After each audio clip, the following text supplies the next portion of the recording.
Vous écoutez Le Salon dans tes oreilles, une balado-diffusion dans laquelle des auteurs, des autrices et des personnalités discutent de leurs livres, de leur lecture et des sujets qui animent l'actualité littéraire.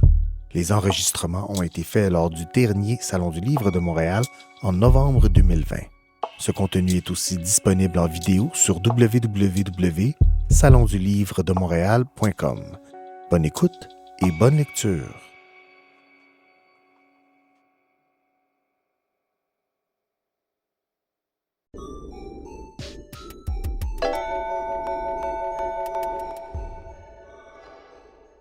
Hey, bonjour tout le monde, Yannick Bergeron, créateur des expériences pour le magazine Les Débrouillards et également auteur de livres. Et les livres que j'ai écrits sont évidemment chez Bayard Canada. Et ce qui est intéressant là-dedans, c'est que je vous ai apporté aujourd'hui toutes sortes de choses. Premièrement, je vais me présenter, je suis chimiste mais aussi professeur de chimie.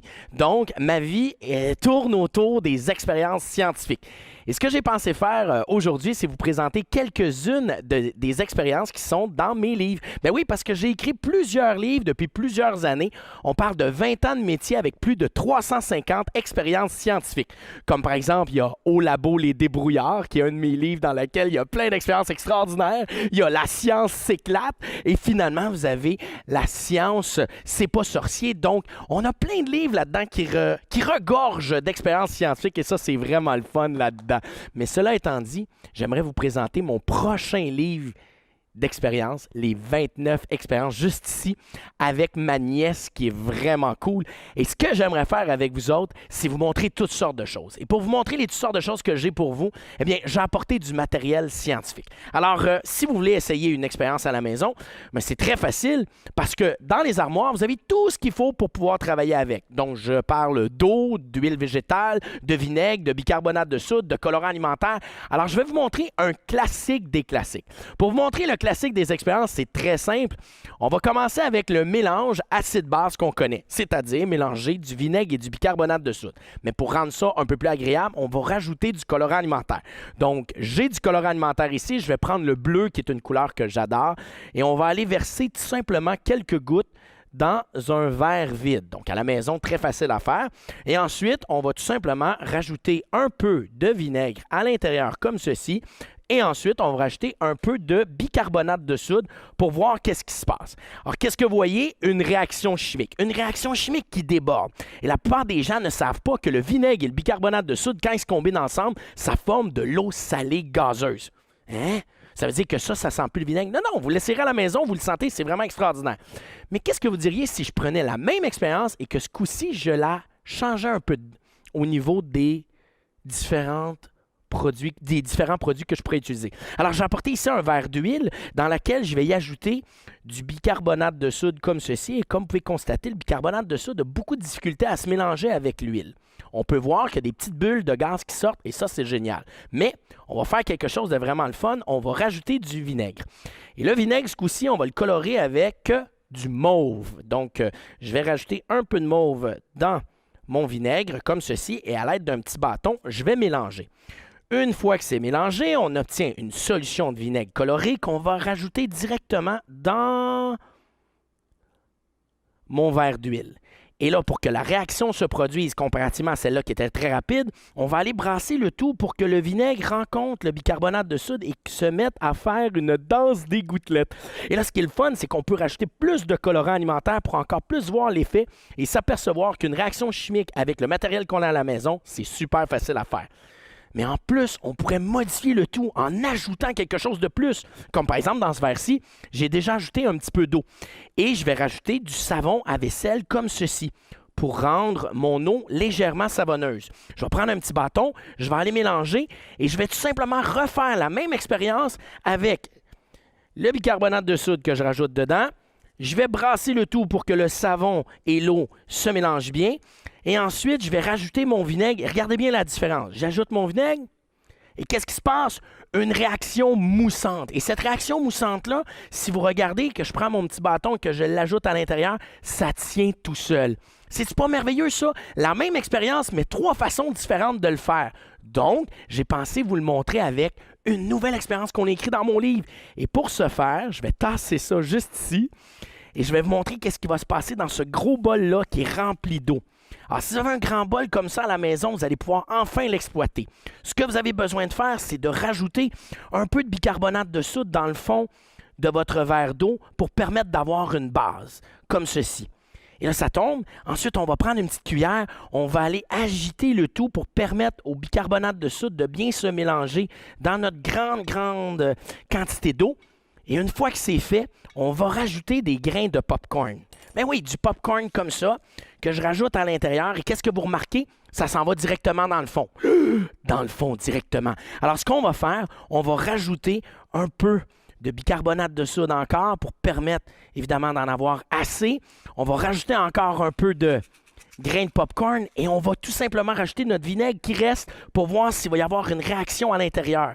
Et là, tranquillement, pas vite, vous pouvez voir qu'il y a certains grains de popcorn qui vont s'agglutiner après, évidemment, ces choses-là. Donc, ils vont commencer à monter. Donc, plus vous mettez de vinaigre, plus ça va être intéressant pour ça. Et là, ce qui est le fun avec cette affaire-là, c'est que vous pouvez essayer de pimper toute cette affaire-là. Donc, ça prend une bonne quantité de vinaigre pour obtenir quelque chose d'encore plus haut. Je vous laisse l'essayer. Savez-vous pourquoi? Je ne veux pas tout vous dévoiler mes punchs, là. Donc, il va falloir rajouter encore plus de vinaigre pour que les grains de popcorn montent à la surface. Mais je vous laisse le plaisir de m'envoyer vos photos pour que je puisse voir qu'est-ce que vous êtes capable de faire avec votre propre laboratoire à la maison. Montrez-moi vos résultats. Ouais. Ça, c'est une chose qui est vraiment extraordinaire. Alors, pour ça, on va faire quelque chose ensemble. Il y a quelque chose d'unique juste ici sur ma chaise. Est-ce que vous voulez savoir ce que c'est? C'est un petit iPad dans lequel il y a des questions que le public a décidé de me poser. Donc, je vais m'asseoir pour regarder ces questions-là. On m'a demandé d'appuyer une fois, une deuxième fois, et les questions apparaissent au nombre de 4. Alors, je vais commencer avec la première question. C'est de la part de 4 classes. Alors, la classe de Mme Véronique de Louis Laberge à l'Assomption, un petit coin que je connais très bien. La classe de Mme Julie de l'Académie Sainte-Marguerite à Mascouche, là où j'habite. Donc, vous pourrez prendre vos bicyclettes et essayer de me trouver dans la ville. Et ensuite, la classe de Mme Valérie de l'école Sainte-Geneviève-Ouest et la classe de Mme Corinne de l'école Élan, toutes deux à Montréal. Donc, toutes ces petites écoles-là sont de Montréal, les deux dernières. Alors, la question est la suivante. Où trouvez-vous toutes vos idées? Ah ouais, ça, c'est une très bonne question. Où est-ce que je trouve les idées? Mais en réalité, c'est très facile. Moi, je suis quelqu'un qui lit énormément. La lecture fait partie de ma vie. Donc, ce que je fais, c'est que je lis.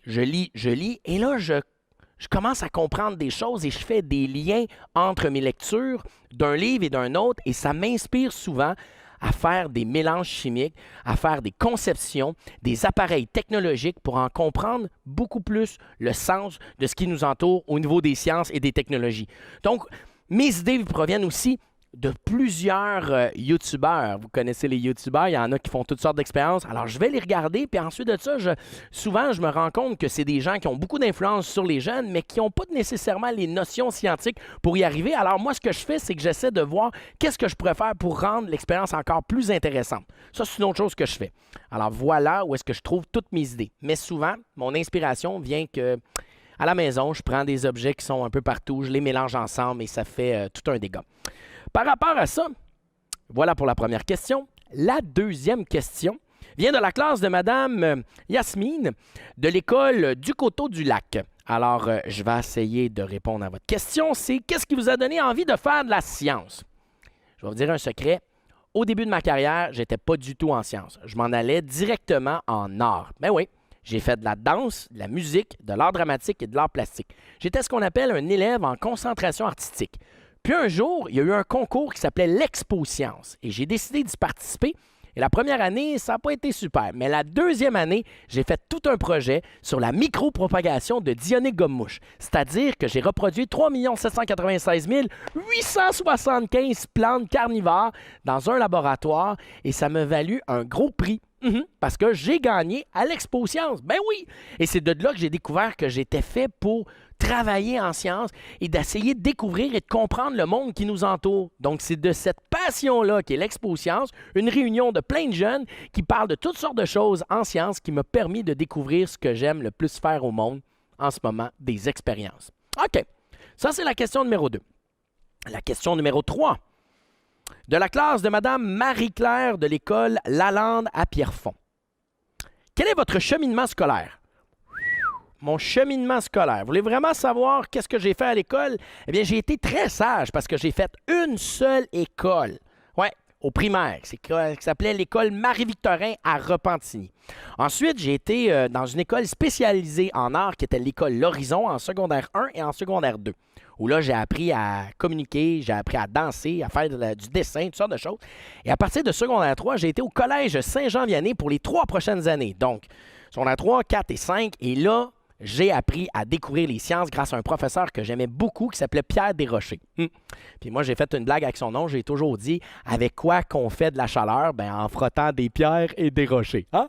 Et ce qui est intéressant là-dedans, c'est que j'ai fait jusqu'à mon 5e secondaire toute cette école-là. Puis ensuite, j'ai été à l'Assomption, au Collège de l'Assomption, où j'ai fait mon cégep.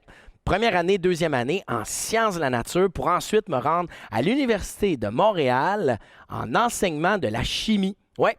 Et de la biologie. Donc, j'ai fait un bac de 4 ans. Puis, au bout de 4 ans, j'ai fait plusieurs petits cours. Des cours de pyrotechnie. J'ai fait des cours de didactique de la chimie à l'Université de l'UQAM. Et j'ai toujours fait une formation continue pour m'intéresser aux sciences. J'ai fait des colloques partout à travers le monde. J'ai rencontré de grands scientifiques à l'Université McGill avec Ariel Fenster. J'ai rencontré des gens au Colorado avec Steve Spengler. J'ai rencontré plein de gens qui m'ont influencé dans mon cheminement de sciences. Mais bref, ce qu'il faut que tu fasses, c'est que tu écoutes ton cœur. Puis à ce moment-là, ça marche super bien. La 4e question de la classe de Madame Gisela de l'école Saint-Grégoire-le-Grand à Montréal. Comment avez-vous réussi à publier votre livre? Par où commencer? Ça, c'est une très bonne question.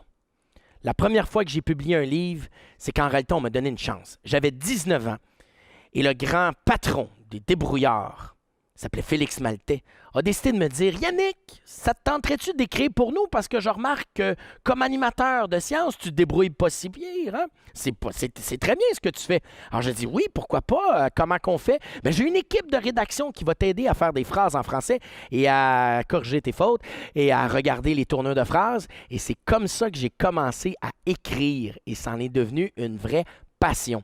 Et pour publier le livre, eh bien, ce qu'il faut que tu fasses quand tu publies un livre, c'est te référer avec des gens qui s'y connaissent. Donc, j'ai travaillé avec plein de gens, plein de maisons d'édition qui m'ont aidé à publier des livres et ça de toutes sortes. Celui que vous avez, Les Débrouillards, c'est le meilleur. Évidemment, c'est le meilleur. Alors voilà comment qu'on fait ça. Puis là, ça me fait penser, j'ai le goût d'aller chercher quelque chose off-champ. Est-ce que ça vous tente que j'aille chercher du vinaigre pour l'ajouter là-dedans? Je vais demander à mon équipe en arrière, est-ce que j'ai le temps de me rendre jusque-là? Ils me donnent le feu vert. Oh, ça, c'est le fun! Je m'en vais courir là-bas, je reviens! Ça va être super! Du vinaigre! Oh, regardez ça! J'en ai encore plus!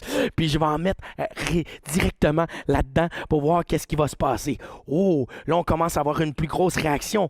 On peut voir qu'est-ce qui se passe. Puis on va rajouter tout le bicarbonate de soude qui nous reste. Et là, on va avoir une réaction, une tempête qui se passe directement dans notre truc.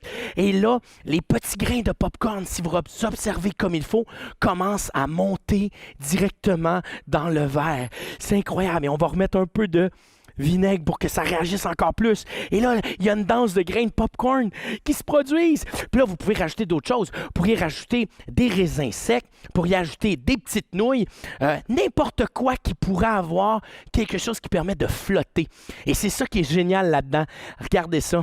Alors, je vous souhaite à tous de bonnes expériences et surtout de bonnes lectures scientifiques. Amusez-vous. C'était Yannick Bergeron pour le magazine Les Débrouillards et le livre Les Débrouillards. Salut tout le monde! Bye!